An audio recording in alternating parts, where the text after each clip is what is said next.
Are you ready for a reboot? Welcome to the Sheila Mac Show, reality at its finest. History reminds us those hit hardest often become the change makers. This year, we've all hit crazy economic, social, and emotional rock bottoms. We all get knocked down. Something hits globally, locally, personally. It affects our health, finances, our relationships. We have to recreate a business or career. Each show, Sheila and her special guest will be sharing their reboot stories, guiding you with real solutions to upgrade and up-level emotionally, mentally, physically, spiritually, and financially. Here on NBC's KCAA Radio, Mondays at 1 and Wednesdays at 7 p.m. Pacific Time. If you're ready to pull yourself up by the bootstraps and bra straps, enjoy a listen. Here's Sheila. Welcome to the Sheila Mac Show, reality at its finest. Here we have real people sharing real stories and actionable steps to help you reinvent, rebuild, and reboot your business and personal life on your terms. I'm your host, Sheila Mac, and today we have celebrity healer Adrien Blackwell. Adrien has been featured on many TV shows around the globe, including NBC News, Travel Channel, and Bio Channel. Adrien has a healing background as a Reiki Master-Teacher, Shamanic Healer, Theta Healer, and Medical Qigong student. That was the catalyst for her to create her own modality, Ascended Healing, and her recorded healing and Ascension Codes. Ooh, that sounds beautiful. Well, welcome to the show, Adrien. Thank you so much for having me. Yes, and I'd like to start each show off. This show actually started off after I wrote my new best-selling book, Bootstraps and Bra Straps, the formula to go from rock bottom back into action in any situation.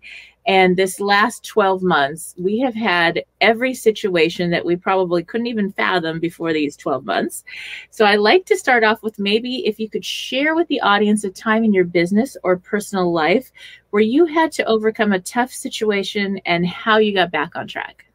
You know, I think the one that comes to mind first is you're in business and you're starting to, something that you love is starting to feel like you don't love it anymore. Mm-hmm. And so that's what happened to me. I was actually a celebrity psychic before I was a celebrity healer, you know, and I spent 1.5 years of my existence hating what I was doing. And I was like, how do you go from being on TV and radio and loving what you're doing to all of a sudden one day just hating it? And I didn't know what to do. I was just like, universe, you got to show me what direction to go in. I was so ready to quit having my own business and actually like going to work for somebody else. That's how bad it was. And I was just like, something's not right. Something's not right. Something's not right. And I know so many, especially entrepreneurs that feel that way, like something is just missing. I don't love what I'm doing anymore, or I never did what I loved in the first place. You know, it's huge. Like people can relate to that. And so what was really funny to me is when I think back on it, I had a friend who kept inviting me to do this healing class. She's like, it's the most amazing thing ever. And I'm just like, no. I said no 3 times before she finally convinced me. And when I took that class, I started to really think back on my life where I started out as a healer. Like the first thing I ever did was a Reiki master and then a massage therapist. And I've taken so many classes and so many certifications, and I'm still saying no to this thing, you know? And so that was how I kind of rebooted everything, was finally just saying yes to a new opportunity and realizing how much it changed my life, my clients' lives. And now I'm doing something that I absolutely love again. And so it's that reminder, if I start ever feeling like I'm off track, if I ever feel like, oh, I'm not liking the work that I'm doing, I'm actually going to pay attention to what have I been led to do next. Yes, I love that. Yeah. And I think that this year, more than ever, or 12 months, I should say, these last 12 months, because we're in a new year, but it's like the same year. And so this last 12 months, a lot of us have been pushed out of a business or have had to make such changes in our business. And sometimes there's a pushback. Oh, well, you know, maybe you're comfortable, but maybe we're being pushed into something even better or more aligned, or we're able to find something more aligned with what we're supposed to be doing, or, you know, that just feels better once we get settled into it. So stay open to that. That's beautiful. And I'd love to hear more, Adrien, about so you were working as a psychic with all these celebrities and people, And then you're guided to do this healing work. So I'd love to hear a little bit more about the healing portion of the work that you're doing now. So, like I said, I've been doing this since 2000, like 20 years. This is my 21st year. Yay. And so I've been doing this for 21 years. But when I started the healing work, for me, it was really about doing this for my family. Like if my daughter gets sick, I want to heal her. If my mom gets sick, I want to heal her. And so when I did the Reiki, I remember my daughter had she had like an allergic, I don't know if she had an allergic reaction or she was just sick, but her tongue was swollen and her breathing was like, and she was sleeping. And I remember like, if I can't get rid of this in like the next few minutes, I need to take my daughter to the hospital. And so I put my hands on and I'm like, okay, Reiki, work for me. Mm-hmm. And all of a sudden her breathing got normal. And I was like, oh, is it working? And I opened her mouth and her tongue went back down to normal. And it was less than 5 minutes. And I was like, see, this is why I want to use this. So for me, it was really about how do I help my family while I'm doing the psychic work. The psychic work was for all of you. It was for everybody that I could help. But for the healing aspect, it was like, this is like a personalized thing for my family. And so I kept training. I kept studying. Like people would come up to me and just be like, I'm supposed to give you this healing modality. Let me share this with you. It was a nonstop thing for 12 years where I was learning, growing, schooling, classes. Again, in my mind, still thinking it was just so I could help myself and my family. And all of a sudden it was like, I think the one that triggered it was the Theta Healing. And once I did the Theta Healing, I was able to bring in the Medical Qigong and I was able to bring in the Reiki, and I started transmitting this energy to hundreds of people over phone calls. Mm-hmm. So my psychic clients, I would be like, can I give you a free healing? And now they're like, yeah, I don't want a psychic read anymore. I want the healing, because as a psychic, you go in and you tell people, this is what's going to happen for you. This is what I see. As a healer, I get to go, what do you want your future to be? And how do I help you create that? Mm-hmm. You know, so miracles happen. I did a class called the Master Manifestor course, and I wanted to make millionaires. So I remember saying this in the beginning of the course, like, I want to make millionaires from this. And my client wrote me 2 months later and she said, you wanted to make millionaires? I did it. I'm a millionaire now. I was in a webinar and I was doing healing work, and I was guided to do a special meditation along with a special healing. Then I'm sending this frequency, which is like a sound frequency you're sending out to people. And it was very particular in how I was supposed to send this. And I got confirmation. Somebody had written me a testimonial or their story that when they entered this webinar, they had cancer. Mm. When they were in the webinar, they felt it dissipate. And when they went to the doctor, it was gone. And I'm like, I'm not claiming to do that, but thank you for letting me know that's your experience. Yeah. Because if somebody's not ready to heal, it's not going to happen anyway. So it can't be 100% me, right? But it's like you get to work with somebody else's energy and you get to come together in this. I'm starting to realize that healing is a beautiful relationship. It's a beautiful relationship with the other person. So if they're ready and you're ready, you make magic happen. You make miracles happen. And so I'm always getting testimonials from people who are having these experiences because they're ready to have them. Mm-hmm. Yes. Yeah. And I know I've had a lot of interesting experiences in this realm. And I lived up in the canyon. And this is so interesting. My neighbor had all these birds, older lady, and she raised birds. And she ran over in the middle of the night, knocking on my door because her bird couldn't breathe. And I don't know what was going on, but she says, you know, I know you've done all this meditation and stuff, and come over and pray over this bird or bless it or do whatever you do. And I was like, I don't really do anything. I don't claim to do anything. But I will. So just to calm her down, because she's all alone and, and I'm like, okay, cool. And I go over and I, did a little healing thing, blessing over the bird, and the bird got better. And it was bizarre to me. I was like, huh, that's kind of cool. Like, it's bizarre. For me, I was like, wow. And it was, I don't know if it had a seed stuck or it was like gasping. It was, and then it was fine and it was breathing normal and the bird was fine.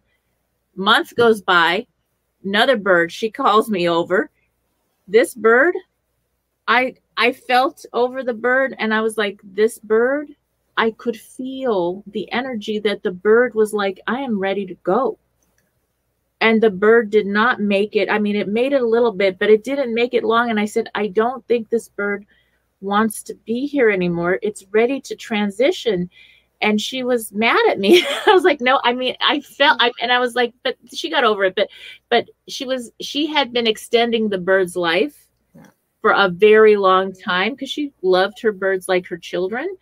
And she had over 100 birds. She was interesting. But A lot of birds. I'm not kidding. Well, she would sell the birds and raise them for pet stores and all this. She had a license, but I could feel that. I could feel. So sometimes you could do a healing, I would imagine. And this was just my experience with these birds. And I don't know, they couldn't talk back, but that's just what I felt. And I told her that some people it's their time, or they want to transition and they're not ready, or they want to have whatever they're experiencing and they're not ready to let it go. And, what do you think about how to speak to that with the other people around them, where there's like, well, why can't we just fix this? Why doesn't this work on everyone? That letting go of the expectation or surrender, maybe. I think that's a interesting conversation right there. Is you've already answered the question, which is, everybody is on their own journey, and just because you can heal somebody doesn't mean you're supposed to. Yeah. And that's not your job, is to determine what somebody else wants to do. It's kind of like, well, I know how to train somebody to be a doctor, but what if he wants to be a lawyer? Mm-hmm. You know what I mean? It's like, you have to respect people's choices, and just everybody's going to die. If you're ready to go, you're ready to go. There's nothing wrong with that. And in this society, it's really interesting how we view death as such a horrible thing. Mm-hmm. In no matter what, unless you're old and gray and you're actually on your deathbed and there's no other choice because you have to go, it's like, if anybody else dies, it's just a horrible thing. They can't be ready to go. And so it's like, no, you can let that person make their decision. And if it's not their time, or if something can be done to fix it, then you do what you can, just like anybody else does. And so I'm sure doctors probably have to go through that whole thing, because they have people die on the table and stuff like that, where you have to realize even if you want to, you still can't play God. So, that's recognizing your humanity. Right. And that whole aligned, I don't know, timing.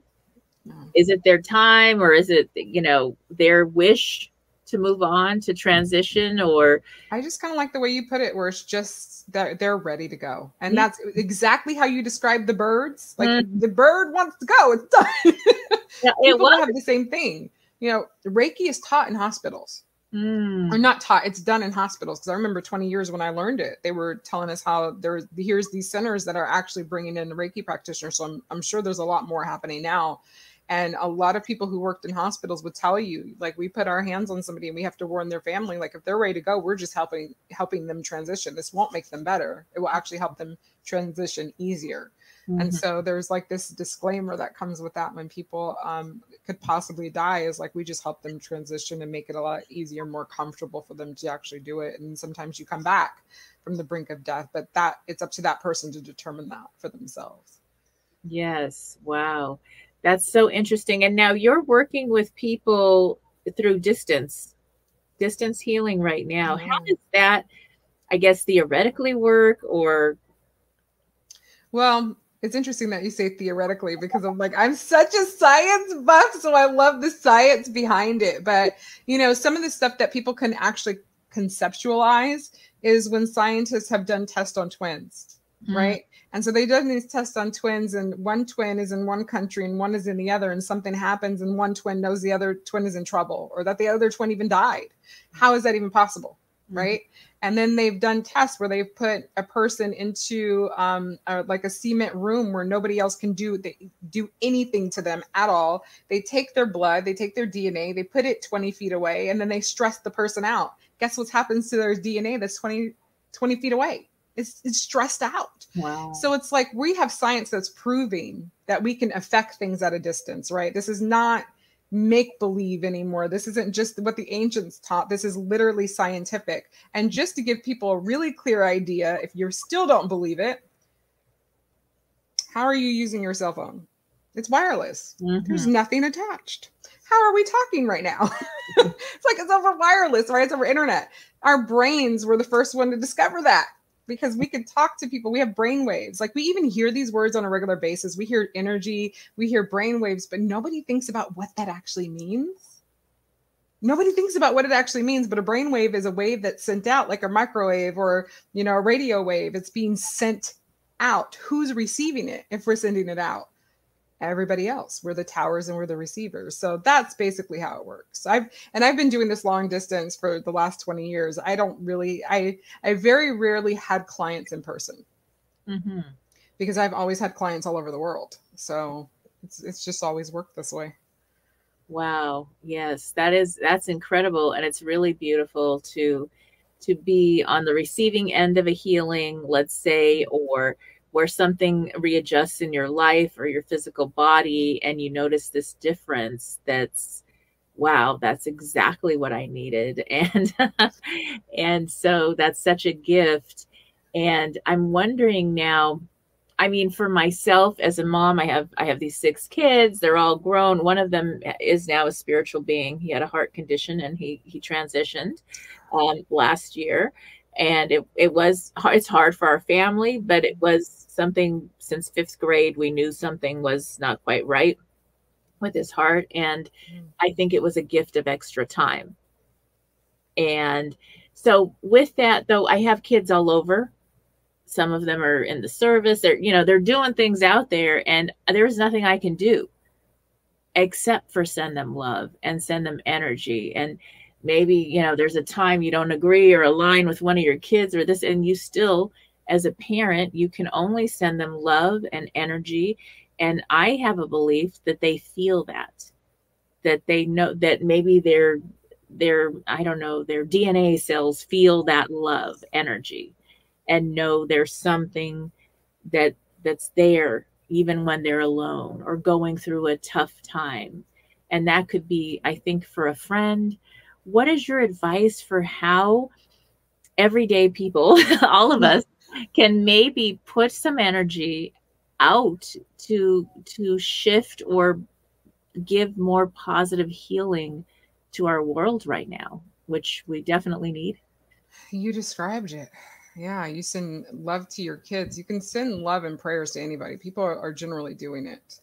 They're not always doing it in the way that's going to bring the best outcome, but you can learn how to perfect a prayer. You can learn how to perfect sending love to where it's only for the highest good of all involved, which is very different than sending like specific healing to certain people, because it does require permission just to be in respect of that being and where they want to be.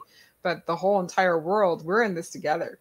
This is our world. This is your life. So we all have a right to send that peace and harmony and those feelings into the world, because we're always putting some energy into the world. Why not do it on a conscious level? Why not make sure whatever energy we're bringing into the world is a positive energy? Like, that's our responsibility in a lot of ways, to ourselves first, so we can get into that space, and then to the world itself, because we are creating this world every day, every choice that we make. So the best thing you can do is meditate.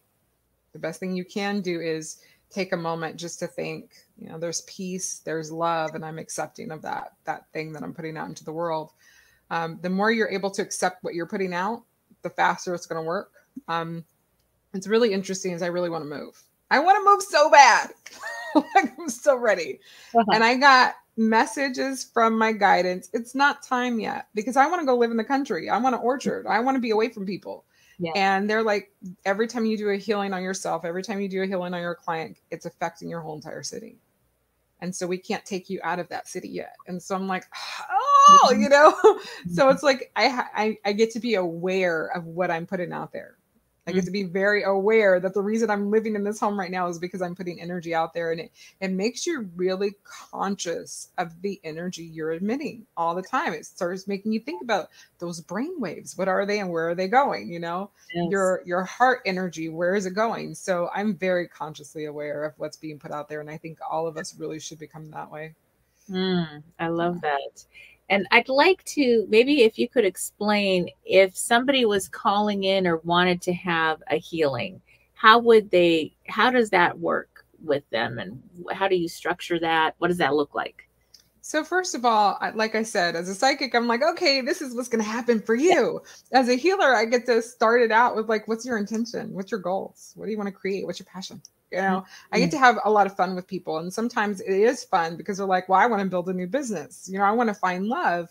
And for other people, it's like, well, I'm in a not so great spot and I want to clear this emotionally or my physical health or my financial stability. And so then we start looking at, okay, where are the blocks at? Where's the disconnect from the thing that you want, that you say you want, to you actually having that thing? And that's where the psychic stuff comes in handy, because I get to look inside of a person's body or their mind or their energy and actually be able to pinpoint it. So I understand the flow of my life and why I've done everything I've done to this point, because it's so much easier just to look at it if they don't see it themselves. And you have to remember to, or learn that the brain, consciously, you can only process 2,000 bits of information per second. Subconsciously is 2 billion.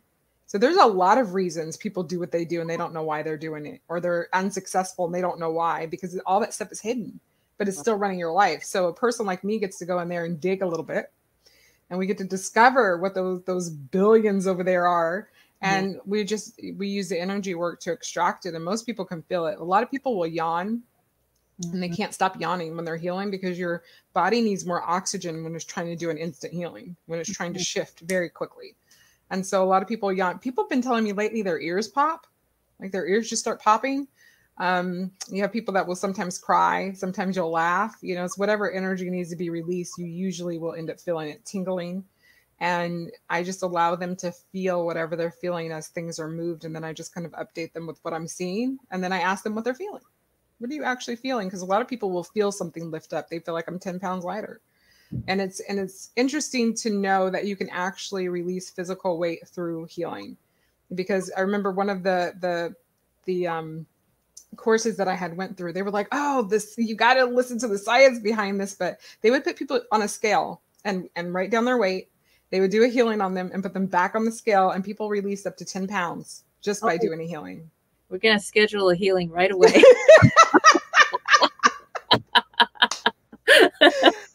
You know, it's interesting because generally healers are bigger people.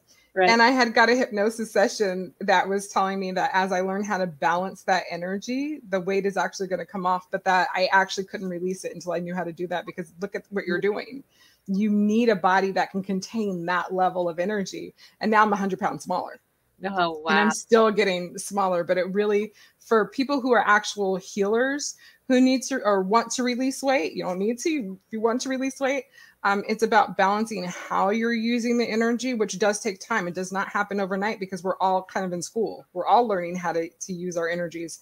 And so, but as you learn how to shift those frequencies and use the masculine and the feminine, the body will actually start to come back down, because you're learning how to use the energy that's not, you know, a danger to your body. You don't need a bigger body to run it. But for people who are just like, I'm not a healer, I just want to release weight, yeah, it might be a little bit easier. That's incredible. Yeah. And so now you mentioned in the beginning that you had always really, healing was the thing. So when was the first time in your life that you knew that or experienced the healing aspect in your life? When I was 20 and I did my Reiki class, because I actually wanted to be a massage therapist. My mother was like, oh, you're so good with your hands. And I was like, yeah, I should probably be a massage therapist. And the class that I wanted to take wasn't available for 6 months. And the idea of just sitting at home and doing nothing did not appeal to me at all. And so there was a college that taught a bunch of healing arts. And so I looked at the cost. I looked at if I had to take my clothes off or not. You know, I looked at what they had available, and they had something called Brima. And so I had signed up for Brima, but the woman, I was there at the office, and the woman said, don't worry about paying for it until like the day you come. And I'm like, okay, that's fine.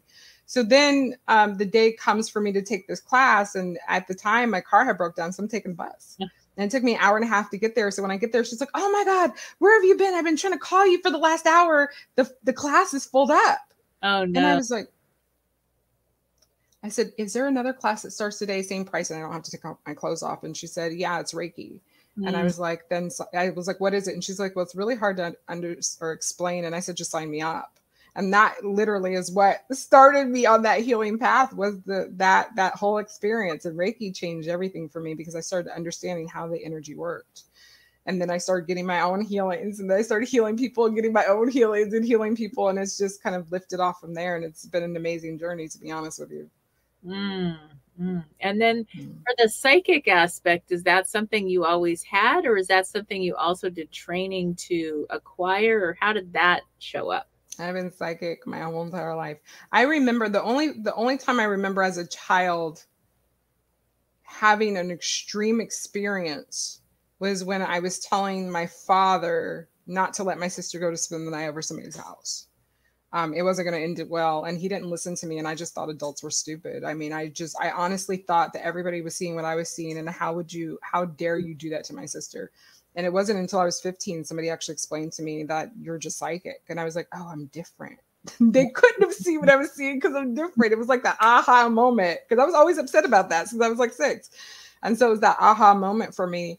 And then people would start coming over to my house at age 15. People were coming to my house and they're like, do you see this, this, and this? And I would say what I saw. It wasn't this big reading. It was like, I'm just going to answer your question and be done. And it was always right.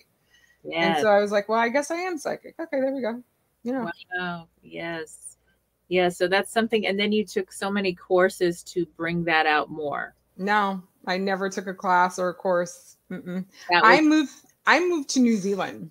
And when I moved to New Zealand, I got my own psychic reading, and I had this woman I would go to and ask questions. Like, she was like a mentor.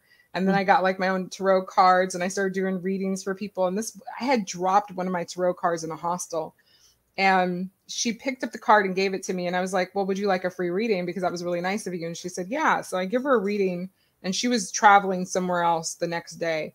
And about 3 or 4 days later, she comes into the door and she says, I traveled 3 hours back to talk to you. And she goes, I wanted to let you know that everything you told me happened within the time that I was traveling. And I was like, wow, this is kind of cool. And then when I came back to the States, I ended up working like in a metaphysical shop. And then I ended up on the news. And then the tabloids started calling me, and then magazines I started writing for, and documentaries in other parts of the world. You know, I think it was in France. And, you know, magazines in the Australia. So like literally the whole entire world just kind of clamored to find me. And it was just an amazing journey at the time. Yeah. Wow. I was on Sirius Radio as a guest for like 5 years. Oh my God, I love that. It was so much fun just to be on radio on a regular basis, talking to people. Right. Like that was so much fun for me. So yeah, I've just kind of done a lot when it comes to the psychic work. Now, how about for your children? Did that show up with you have children? I have a daughter. Yeah. It's like, let her answer that. I asked her something the other day, and I was like, what do you think about this? And she's like, you're the psychic. Like, you figure it out. You know what I mean? I'm like, that's just rude. Thank you very much.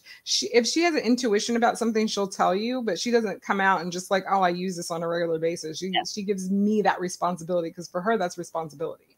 And she's like, I don't want that responsibility. Got it. But she's definitely psychic. I just don't think she'll ever claim to be psychic.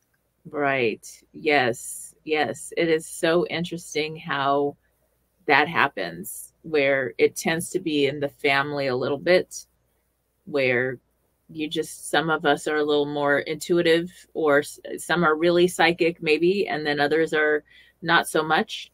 And, and I mean, my daughter, oh my gosh, she knew before, okay, we lost my son, and that when we had the funeral in January last year, and then she moved in with me, and we're flying, you know, and going to see everybody and doing everything every month. I work in Beverly Hills and have 2 homes and this and that. So we're always there. And she says, I have to go see everyone now. We have to go say goodbye to people. And I'm like, why are we saying goodbye? No, because we're not going to see them for a long time. I have to go see them now. And I'm like, what are you talking about? Oh, wow. And then the pandemic happens, and we weren't able to travel over and see people for a very long time. And I was like, and she was like, well, I didn't know it was that. I just had this. I mean, and I was like, okay, maybe it's, you know, post-stress, losing her best friend. Her brother was her closest friend and brother. They were so close. I thought it was stress, but she had I believe that was such a knowing. I mean, I thought, okay, that was. You know, what are you going to say? But she was spot on. And I couldn't even fathom this pandemic thing.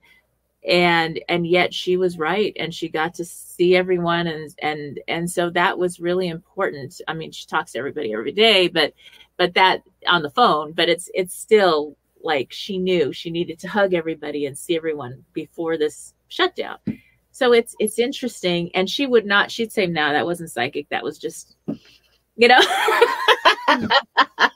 so, you know, it's a different, but yeah, she totally, I was like, no, that was definitely. That was psychic.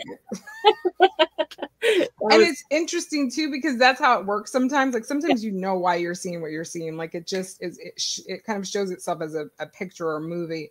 There's other times where you just know you have to do something, but you don't know the why.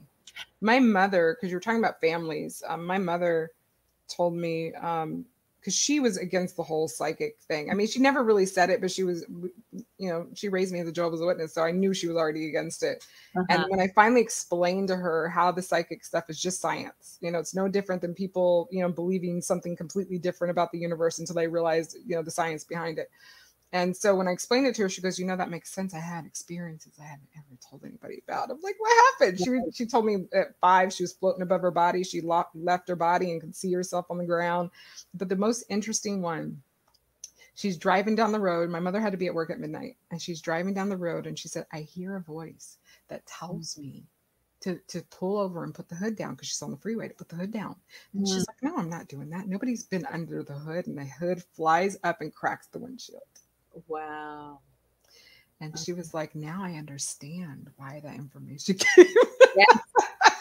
But she said when she went home to tell my dad was like, oh, I was under the hood fixing something last night. I must have not shut it all the way. Yeah. So there's that, I think there's that listening, and you hear something or you get a feeling, and you know, our minds, or, you know, whatever belief systems we're raised in, sometimes tells us, okay, it needs to make sense. And if it doesn't make sense, we question it and we don't listen to that. You know, no, don't let my sister go to so-and-so's house. Nope. Yeah. And we listen to, okay, that, you know, why wouldn't we? It doesn't make sense. But it's listening to that, whatever that is, that intuitive knowingness that, hey, there's a feeling that's not aligned, that if we listen to it 99.9% of the time, it's right, or it protects us from something beyond what we may never know what it protected us from. And that's okay. Yeah. So. Yeah, that's so true. I'm thinking back when I was telling you about what happened when I was 6, that you just mentioned, telling my dad, and I'm sitting here thinking, I didn't question it. I didn't question what I got. I didn't question what I saw. It wasn't until I was older that I would actually question it and sometimes not listen. Oh, yeah. And then I would regret not listening. And then I was like, I'm not doing that anymore. Yes. Now listen to everything. Yes. I get to be like a little kid again, where I'm just like, and my clients know, if you work with me long enough, like one of my best friends of 17 years, she gets readings from me. And if I'm like, no, and she'll be like, no, just no. And I'm like, no. And she's like, that's all I need to know. Like, we're not even going to find out why, because I don't need to know why, because sometimes you don't know, but you've experienced enough of not listening to know what happens when you don't listen. And so at this point, like, if there's no explanation that comes with it, I'm just, no. She'll usually find out why, but she'll listen. She's like, I'm not fighting it. Yes, yeah, definitely. That's why. Yes. So now, how can people? I know you have some kind of event maybe coming up, but yes, you want to share about that? I do. I have a great event coming up. It actually starts here soon. Okay. It starts February, and just in time for February 14th, Valentine's Day. And it's called Making Miracles Happen. And this one is going to be the love and then the health edition. The love edition ends on the 14th, and the health edition starts on the 15th. And so this month is about celebrating love, and health is a part of love. And it's about people who are single, who are looking for love, people who are in relationships who want to better the love that they have. You want to learn how to love yourself more. And what happens is when you come from a place of love and your heart opens up, money comes in, Your purpose comes in. Everything comes in when the heart is magnetized to love. And so really, this is for everybody doing everything for any reason. And so I'm interviewing right now. It's 21 amazing speakers who are all going to tell you a little tidbit, some information. They have books. They're #1 best-selling authors who are going to tell you about love. So it's like a free masterclass, and all they have to do is sign up, and they get the email every day with one of these interviews. Wow, it's pretty incredible. Cool. And then to sign up, how do they sign up for this? It's makingmiracleshappen-series.com. Okay. And that is makingmiracleshappen-series.com. Beautiful.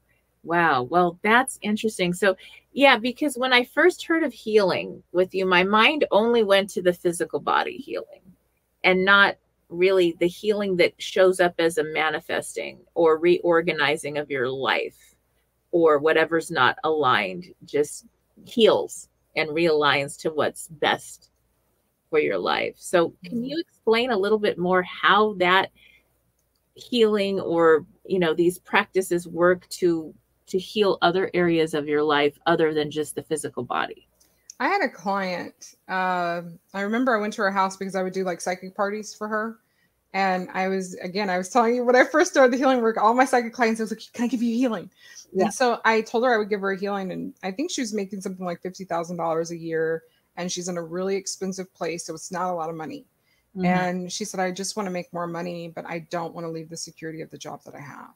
And I was like, let me do a healing on you for that. Mm. And so I worked with her and I saw where the block was. I actually saw it physically in her body. Like, oh, we can remove that. That's not a problem. So I removed this block. It took me about a half an hour to really get to the root of that block. I released it. That was it. I hear from her, I think it was about a year and a half later. And she says to me, I thought about it. Like, what changed? What changed? And she goes, the only thing I did different that year is I worked with you. Oh, but she said 6 months later, the fear was gone.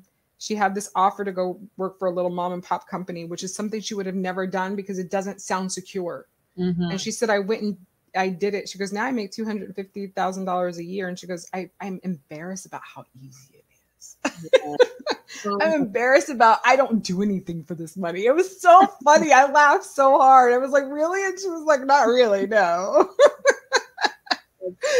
But that's kind of how it works. It's like you see something's not right. I mean, especially if you see your parents struggle. If you ever saw, I don't care how much money your parents have.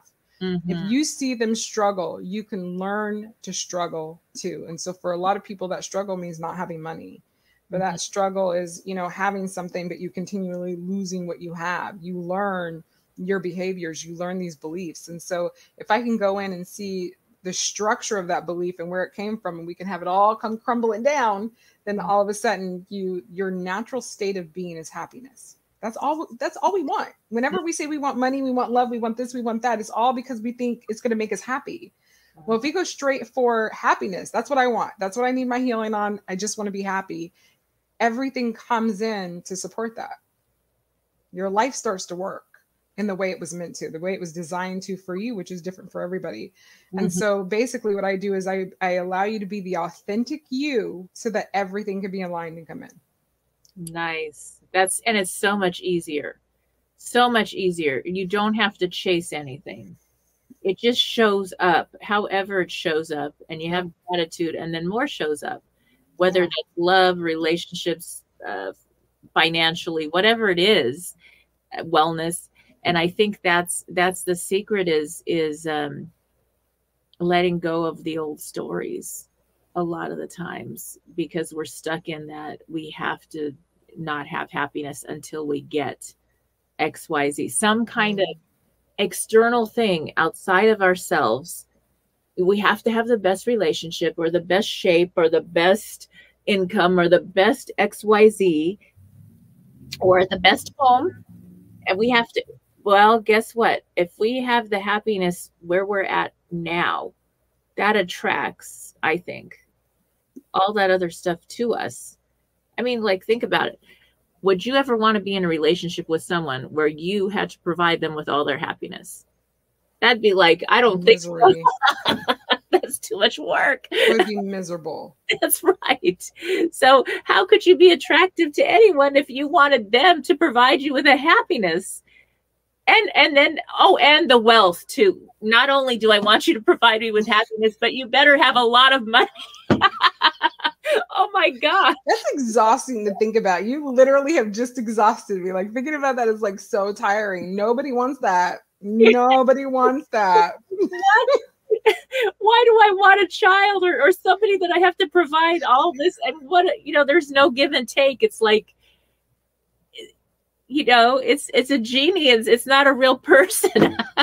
It's not. And it is. It would be like taking on a child. Yeah, exactly. You know, like, no, I want a relationship. I don't want that. Yeah. Yeah. So what is that? That's not a lot of people I know that are like, oh, that's what you need. And then you'll find you'll be happy in your life. And I'm like, but you just stayed at my house for 2 weeks and we laughed our heads off and we were having so much fun. You said you'd never laughed so much in your whole entire life. And now you say, I need to go find this other person to have happiness. Are you serious? I mean, yes, you want companionship and other people in your life, but to add to and to have even more fun, but not that they provide it for you. Nope. Yes. That's the tip. It's such a dark energy to think that. And you know where it comes? I had this realization because I teach this love course. And so I had this realization once that like we have 2 parents to fulfill our needs, but we expect one partner to do that same job. That's crazy. Like we had to have 2 parents, like 2 people to take care of us. And we're expecting one person to take this job. Like it's so insane to me. And so it's like, no, we need to rethink this. Like that's why you have friends. That's why you have a partner. That's why you have work. That's why you have other things, children, because happiness comes from so many different places that you create because you're creating your own happiness. Yes. And then when you're in a relationship, you want to give, not just receive. It's reciprocal and it's a beautiful companionship. You know, it's not a one-way situation or it's one way that ends really quick.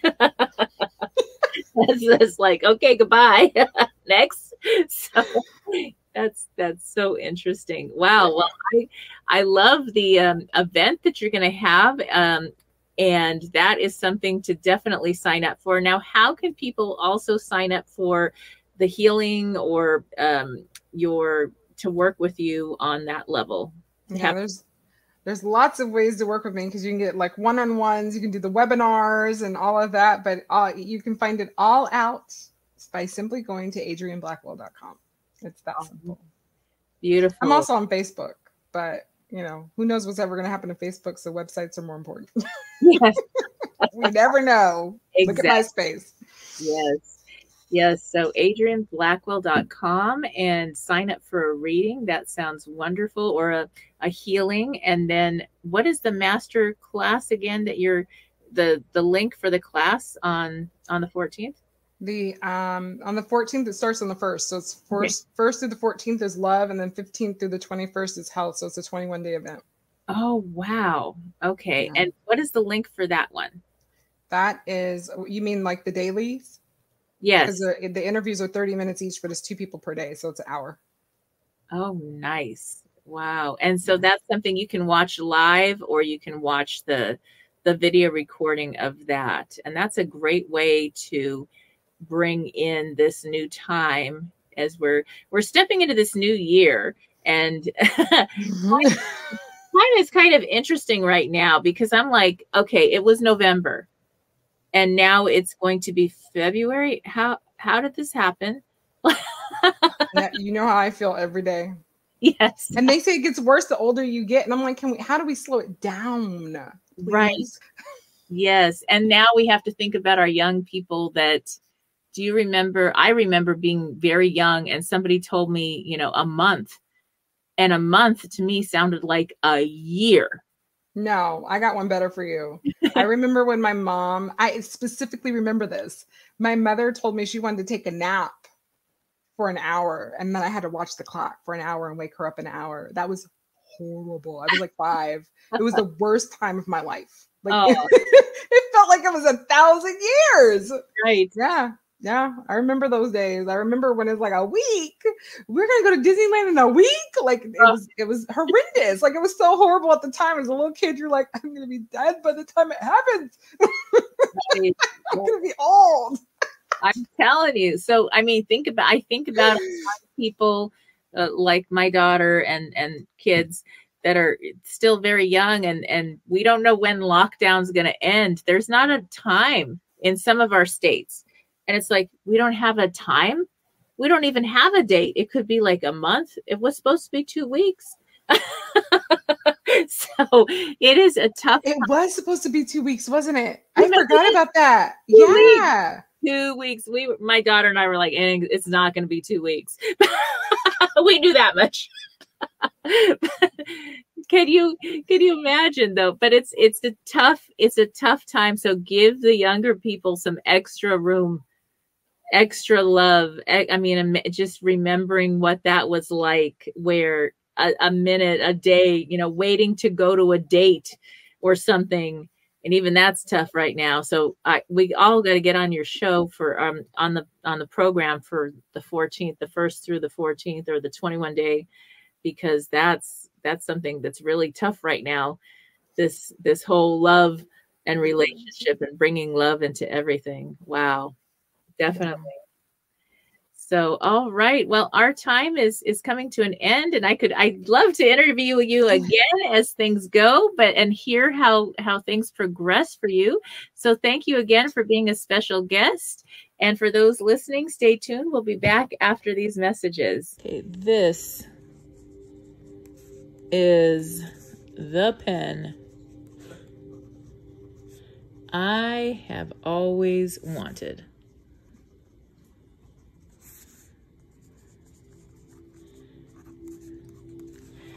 So, dear universe, that was my dog.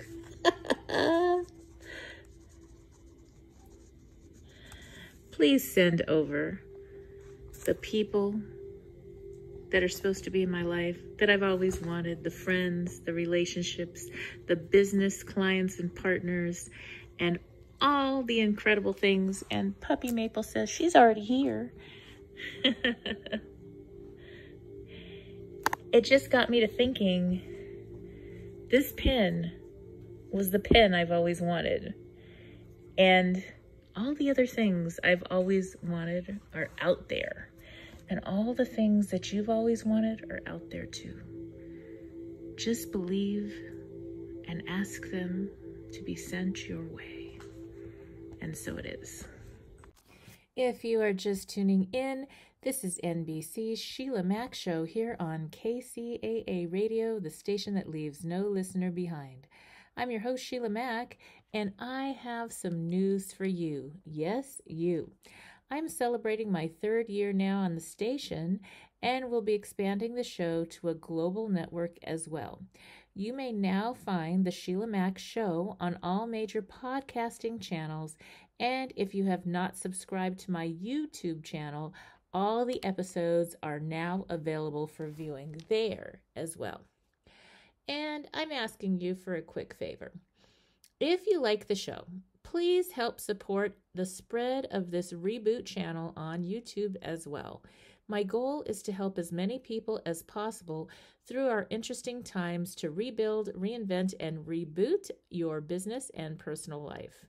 I also wanted to share a little bit more about how I got here, what I do now, and how designing a business career and life on your terms is more than possible at any age or stage in life.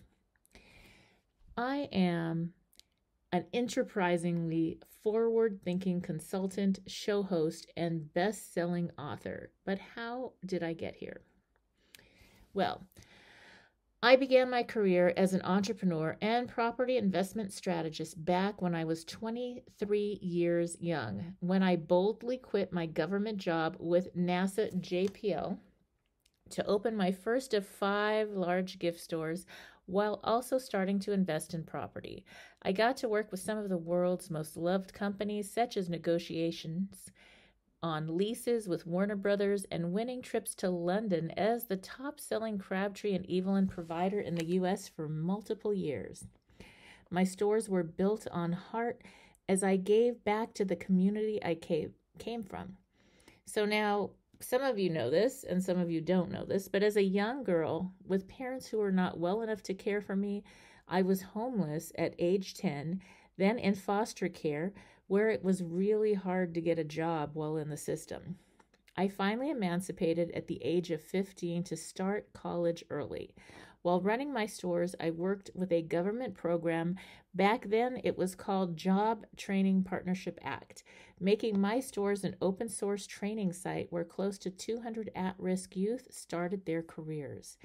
Yes, I began my career helping business leaders and working professionals to design a life they love, where they can have success in their careers and get to the business of life. See, a funny thing happened along the way. When I first opened my gift store, it was kind of crazy because I was this young upstart. That's what a lot of the store owners called me. My first store was in Montrose, California, in this sweet little hometown shopping park with other stores and restaurants nearby. And so I was the young upstart that didn't know what she was doing. At least that's what everybody said. And I didn't really care what they said. At that age, you know, their opinion was like, I don't really care. So that was probably a really good thing because I stayed focused on what I needed to do. And I had negotiated to lease out a 5,000 square foot gift store that needed a lot of work, and I got free rent and for about 6 months, and I had to start making the rent, which was $5,000 a month, which was a lot of money back then, $1 a square foot. And so I had to learn and relearn. I finally did hire quite soon in the game. I did hire a marketing expert, branding expert, I guess back then. And that lady really helped me to figure things out when I first started. And when you first start a business, especially when you're young, it was like I had no idea what to do, but I needed to learn because my rent was going to start coming due every month. And over that time, I started having more success. I did crazy things like stayed open until almost midnight every night, along with the restaurants who were very close to my store, while everybody else closed shop at about 5 or 6 p.m. So I was making more money from the start, and I just really, my store was to help my kids, and the products I sold was whatever the community wanted. I sold lots of things to people in the entertainment industry. I worked with cruise ships. I worked with many different people in the community. And later on, the store owners actually came to me and asked me if I would consult them and help them. I actually started buying my other buildings because I didn't like the idea of paying rent for years and years and years and not building equity. So I did get my real estate license through that and invested and bought my other 4 store buildings. And lots of the other store owners worked with me, paid me to consult and help them do what I was doing. And I didn't really even know it was called consulting. I just knew how to figure it out, I guess. And so that's how I started my career. And now, you know, I raised 6 children, all that, and now they're grown. And so I get to come to work every day and do what I naturally do best as an enterprising and forward-thinking business leader. Through my show, courses, and live events, I guide entrepreneurs and working professionals like you through the profitable steps of building a business, creation to expansion, marketing from planning to implementation, wealth preservation through strategic planning and, yes, real estate investing, and lifestyle design so that you can earn more while getting back to the business of living your best life.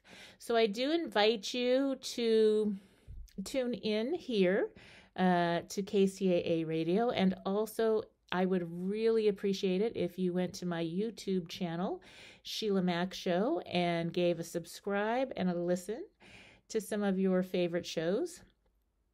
And I do have some other exciting things, including a free gift to thank you. So if you go to www.sheilamac.com, that's SHEILAMAC, SHEILAMAC.com, there you can get a free gift to get started on your reboot this year. And now, back to the show. It's the holidays, and I'm dealing with an overwhelming sense of grief that is secondary to the loss of my family members that occurred during the holiday season almost 2 years ago. I'm attempting to resume my family traditions with a smile on my face, but my heart is troubled and sad. I'm grateful for the numerous friends and my support network that I am blessed with. However, I'm hoping that you can offer some insight and suggestions to help me keep my healing heart in perpetual motion this time of year. Thank you. Sincerely, Blue Christmas. Dear Blue Christmas, I'm so sorry for your loss. Losing more than one family member during the holidays is very difficult. I can't imagine. And one of the things that has helped me get through holiday seasons, because I've lost quite a few family members myself, was to change my holiday celebrations, to celebrate my loved ones that have crossed over in a different way, gave me a new tradition.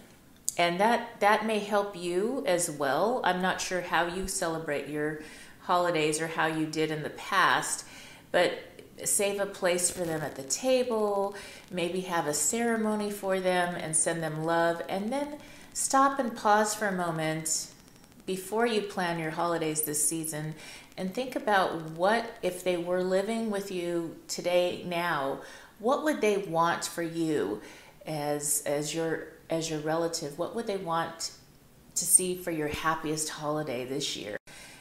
For myself, with my children, I think what I would want for my children is for them to continue to celebrate and live their best life every day, including on the holidays. And I would appreciate their memories and thoughts of me.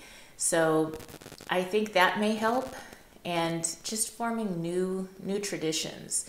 Because whenever there is a life shift, whatever it is, divorce, or kids grow up and they have their own family units, they can't travel to see us, whatever it is, our holidays are going to shift over time. And grieving a loss of more than one loved one is the hardest, for sure. Yet these are things that are going to happen. And so to have a new form of holiday will make a big difference for you. I hope this helps. As always, I wish you life, love, laughter, and light. Thank you for listening to Dear Sheila. Tune in again right here on KCAA, the station that leaves no listener behind.